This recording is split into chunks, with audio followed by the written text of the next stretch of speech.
আমি ভাবতেও পারিনি বাড়ির মধ্যে এত সুন্দর কুরকুরে চিপস বানাতে পারবো। আজ থেকে বাজারে চিপস খাওয়া একদম বন্ধ। আজ আমি বাড়ির মধ্যেই চিপস বানাবো আর তোমাদেরকেও দেখাবো কেমন ভাবে কুরকুরে চিপস বানাতে হয়। সো হ্যালো এভরিওয়ান, আশা করি তোমরা ভিডিওটা দেখেই বুঝতে পেরে গেছো আমি কি বানাতে চলেছি। তো তোমরা ভিডিওটা শেষ পর্যন্ত দেখতে থাকো আমি কিভাবে কম সময়ের মধ্যে একদম মুচমুচে আলুর চিপস বানাচ্ছি।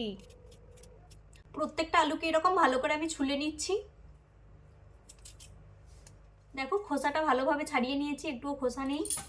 এরকমভাবে সব আলুগুলোই আমি খোসা ছাড়িয়ে নিচ্ছি। তো আমি বড় বড় সাইজের 5টা আলু নিয়েছিলাম, একদম ফ্রেশ আলু। আলুগুলো যত ফ্রেশ হবে চিপসও দেখতে সুন্দর হবে আর মুচমুচেও হবে। তোমরা সবাই দেখতে থাকো আমি ফটাফট কিভাবে বানাচ্ছি। আমি ভিডিওটাকে একটু স্পিড করে দিলাম কারণ তোমাদেরও বেশি সময় নেব না, কম সময়ের মধ্যে তোমরাও পুরো ভিডিওটা দেখতে পাবে। আর আমি এখানে 5টা ফ্রেশ আলু নিয়েছি আর ফটাফট সবগুলোই খোসা ছাড়ানো কমপ্লিট। তারপর আলুগুলো এরকম চিপসের সাইজে কেটে নিয়েছি। তারপর হাইজিন মেনটেন রাখার জন্য পরিষ্কার করে ধুয়ে নিলাম। আলুগুলো ধুয়ে নেওয়ার পরে জলের মধ্যে কিছুক্ষণ রেখে দিয়েছিলাম যাতে আলুর মধ্যে লাল দাগ না চলে আসে। 10 মিনিট পরে একটা পাত্রে জল নিয়েছি, জলের মধ্যে পরিমাণ মতো লবণ দিয়ে দিলাম। এবার ওয়েট করব জলটা যতক্ষণ না খুব বেশি ফুটে উঠছে। যখন দেখলাম জলটা খুব ফুটতে শুরু করেছে তখন প্রত্যেকটা আলু এই গরম জলের মধ্যে দিয়ে দিয়েছি। আর দেখতেই পাচ্ছ আলুটা কত ফ্রেশ সাদা লাগছে আর একদম পাতলা করে কাটা হয়েছে। সব আলুগুলোকে ফুটন্ত জলের মধ্যে দেওয়ার পরে কিছুক্ষণ নাড়াচাড়া করব 3 থেকে 4 মিনিট। আর লক্ষ্য রাখতে হবে যাতে খুব বেশি সেদ্ধ না হয়ে যায় আলুটা। 3 থেকে 4 মিনিট পর আমি আলুটাকে ছেঁকে নিচ্ছি একটা অন্য পাত্রে। একটু ভালো করে জল ঝরিয়ে ঝরিয়ে ছেঁকে নিলাম। এবারেই সেদ্ধ আলুগুলোকে একটা পরিষ্কার কাপড়ের উপর রোদের মধ্যে মেলতে হবে একটা একটা করে। তাই আমি একটা পরিষ্কার কাপড়ও নিয়ে নিলাম। এবারে যাচ্ছি আমি ছাদের মধ্যে আর নিয়েছি একটা বড় থালা। থালাটা নিচে দেব, তার উপরে পরিষ্কার কাপড়টা মেলে দেব যাতে জলের ভিজাতে নিচের ধুলোবালি যাতে না লেগে যায়। আর কাপড়ের উপর প্রত্যেকটা পাঁপড় মেলবো।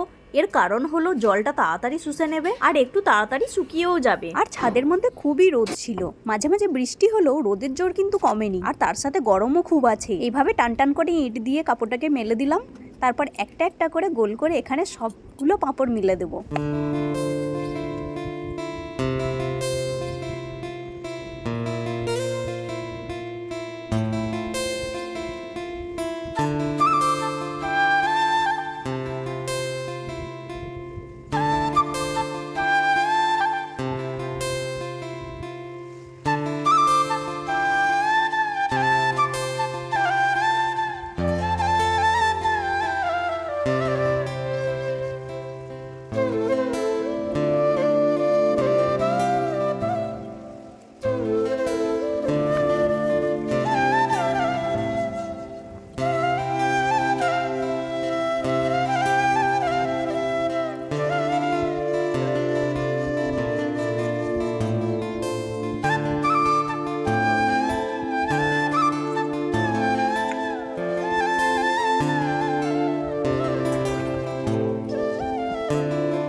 দেখতেই পাচ্ছ আমার প্রত্যেকটা পাঁপড় মেলা হয়ে গেছে। আর খুবই রোদে জোর ছিল, তো মাঝখানে একবার সব পাঁপড়গুলোকে উল্টে পাল্টে দিয়েছিলাম। তারপরে কাপড় থেকে তুলে নিয়ে থালার মধ্যে রেখেছিলাম। আর দেখো প্রত্যেকটা পাঁপড় কি সুন্দরভাবে শুকিয়ে গেছে, একদম মুড়মুড়ে হয়ে। আর সব থেকে এটাতে ভালো লাগছে যে প্রত্যেকটা পাঁপড় খুব ফ্রেশ। আলুর পাঁপড় তো তৈরি করে নিলাম, কাঁচা আলু থেকে একদম পুরো শুকিয়ে নিলাম।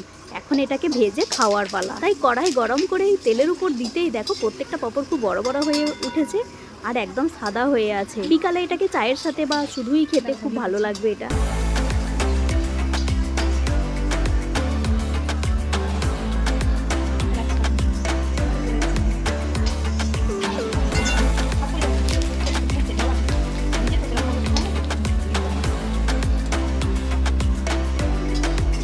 পাঁপড় এখন পুরোপুরি রেডি, উপরে হালকা গোলমরিচ ছড়িয়ে এখন আমি দেবো বড়মশাইকে।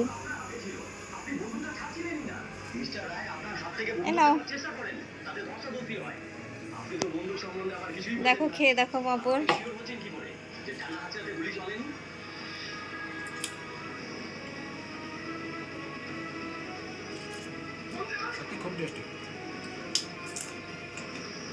নরম হয়েছে। তো আজকের ব্লগটি এই পর্যন্তই, দেখাবে নেক্সট ব্লগে। বাই।